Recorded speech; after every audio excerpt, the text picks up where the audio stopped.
പടക്കളം. പടക്കളം cinema അങ്ങനെ OTT release ചെയ്തിട്ടുണ്ട്. ജിയോ ഹോട്ട്സ്റ്റാറിലാണ് പടം സ്ട്രീം ചെയ്യുന്നത്. വൻ കിടു പടം എന്നേ പറയാനുള്ളൂ. ഇതൊക്കെ എങ്ങനെയുടെ ഒരാളുടെ തലയിൽ വരുന്ന അത്രയും കിടിലം പടമാണ്. ഈ സിനിമ തുടങ്ങുന്ന സമയത്ത് ഇന്ദ്രജിത്തിന്റെ വോയിസിൽ ഒരു നറേഷൻ ഉണ്ട്.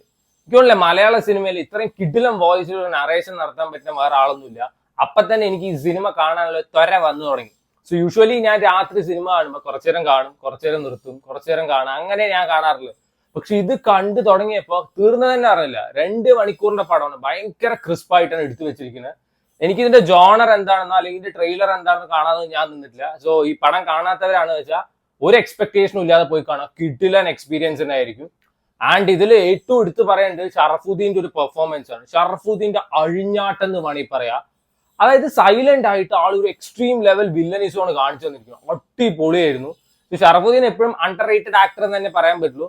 മലയാളത്തിൽ നന്നായിട്ട് അഭിനയിക്കുന്ന ഒരു ആക്ടറാണ്. പക്ഷെ ആരും ഇനഫ് അപ്രീസിയേഷനും കാര്യങ്ങളൊന്നും കൊടുക്കാറില്ല. ഏത് റോളും അവിടെ പോവും. അടിപൊളിയായിട്ടാണ് പെർഫോം ചെയ്തിരിക്കുന്നത്. ഷറഫുദ്ദീൻ കഴിഞ്ഞ എനിക്ക് ഏറ്റവും ഇഷ്ടപ്പെട്ടതിൽ സന്ദീപ് പറഞ്ഞിട്ട് ഒരു ആക്ടർ ഉണ്ട്. അതായത് ജിതിൻ പറഞ്ഞ ക്യാരക്ടർ ചെയ്തൊരു പയ്യൻ. യൂഷ്വലി ഞാൻ ഇന്ന പയ്യൻ എന്ന് പറഞ്ഞു പോവുകയുള്ളൂ. അത്രയും എനിക്ക് ഇഷ്ടപ്പെട്ടാൽ മാത്രമേ ഞാൻ ഗൂഗിളിൽ പോയിട്ട് കാസ്റ്റ് ഒക്കെ നോക്കാറുള്ളൂ. കിട്ടിലും പെർഫോമൻസ് ആയിരുന്നു കേട്ടോ. ആദ്യമൊക്കെ ഒരു ഇന്നസെൻസിന്റെ ഒരു എപ്പിറ്റോം ആയിരുന്നു ആ പയ്യൻ കാണിച്ചെന്നുണ്ടായിരുന്നു. ആൻഡ് 1 സെക്കൻഡ് ഹാഫ് എത്തിയപ്പോ ഈ പയ്യന്റെ ഒരു സ്വാഗ്, ഒരു ആറ്റിറ്റ്യൂഡ് ഒക്കെ ഉണ്ട്. അടിപൊളിയായിരുന്നു. And you should do some action movie എന്ന് ഞാൻ പറയുള്ളൂ. അത്രയും അടിപൊളിയായിരുന്നു. പിന്നെ നമ്മുടെ സുരാജ് ഏട്ടനുണ്ട്. സുരാജ് ഏട്ടന്റെ പഴയ സുരാജ് ഏട്ടന്റെ ഒരു വേർഷൻ നമുക്ക് കാണാം. ചിരിക്കാനുള്ള അത്യാവശ്യം വകുപ്പും കാര്യങ്ങളൊക്കെ ഉണ്ട്. ഇവരെന്നെ ഇതിന്റെ കഥയും കാര്യങ്ങളൊന്നും ഞാൻ പറയില്ല, പറഞ്ഞ പിന്നെ കാണാൻ രസം ഉണ്ടാവില്ല. ഇവരെന്നെ വേറെ ക്യാരക്ടേഴ്സ് ആയിട്ട് ചെയ്യുന്ന സംഭവമൊക്കെ ഉണ്ട്. അതും നല്ല രസമായിരുന്നു. ഓരോരുത്തരുടെ ഡിഫറെന്റ് വേർഷൻസ് നമുക്ക് കാണാൻ പറ്റും. 2 മണിക്കൂർ ഭയങ്കര ക്രിസ്പായിട്ടാണ് എടുത്തു വെച്ചിരിക്കുന്നത്. അപ്പൊ ഇതിന്റെ പാർട്ട് 2 ഒക്കെ എടുക്കേണ്ടത് വെച്ചാൽ I am waiting for this so badly എന്ന് പറയുന്നു. അത്രയും രസമായിരുന്നു. ഭയങ്കര വെയിറ്റിംഗ് ആണ് ഇതിന്റെ സെക്കൻഡ് പാർട്ടിന്. പിന്നെ നമ്മുടെ സാഫ് ബോയ് സൈനാത്തേക്ക് അഭിനയിച്ചിട്ടുണ്ട്, ആളുടെ ഫ്രണ്ട് ആയിട്ടൊക്കെ. ആളൊക്കെ നന്നായിട്ട് തന്നെ പെർഫോം ചെയ്തു. ഇതിൽ അഭിനയിച്ച എല്ലാവരും നന്നായിട്ട് തന്നെ പെർഫോം ചെയ്തിരിക്കുന്നത്. മാർക്കോയിൽ നമ്മുടെ ഉണ്ണി മോഹന്റെ ബ്രദറായിട്ട് അഭിനയിച്ച ഒരാളുണ്ട് ഇതിൽ.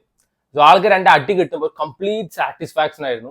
ജിയോ ഹോട്ട്സ്റ്റാറിൽ അവൈലബിൾ ആണ്. കാണാത്തവരുണ്ടെങ്കിൽ ഒരു എക്സ്പെക്ടേഷനോ അല്ലെങ്കിൽ ഒരു പ്രതീക്ഷ ഇല്ലാതെ പോയി കാണാം. കിട്ടിലൻ ഒരു എക്സ്പീരിയൻസ് വരുന്ന ഒരു പടം. ഇതൊരു തിയേറ്റർ വാച്ച് ഡിമാൻഡ് ചെയ്ത സിനിമ തന്നെ ആയിരുന്നു. പക്ഷെ റിഗ്രറ്റ് ഉണ്ടോ കാണാൻ പറ്റാത്തതിൽ ചോദിച്ചാൽ ഡെഫിനറ്റ്ലി നോ എന്നേ ഞാൻ പറയുള്ളൂ. കാരണം I had A great experience in OTT കണ്ടപ്പോൾ തന്നെ എനിക്ക് നല്ലൊരു എക്സ്പീരിയൻസാണ് കിട്ടിയത്. പിന്നെ എല്ലാ സിനിമയും തിയേറ്ററിൽ പോയി കാണാനാണ് വെച്ചാൽ watch necessity of an OTT പ്ലാറ്റ്ഫോമിനെ ചോദിക്കാനുള്ളൂ. സമയം പൈസ ഉള്ളവർ പോയി കാണാം, അല്ലാത്തവർ OTT ഇരുന്ന് കാണാം. ട്രൈ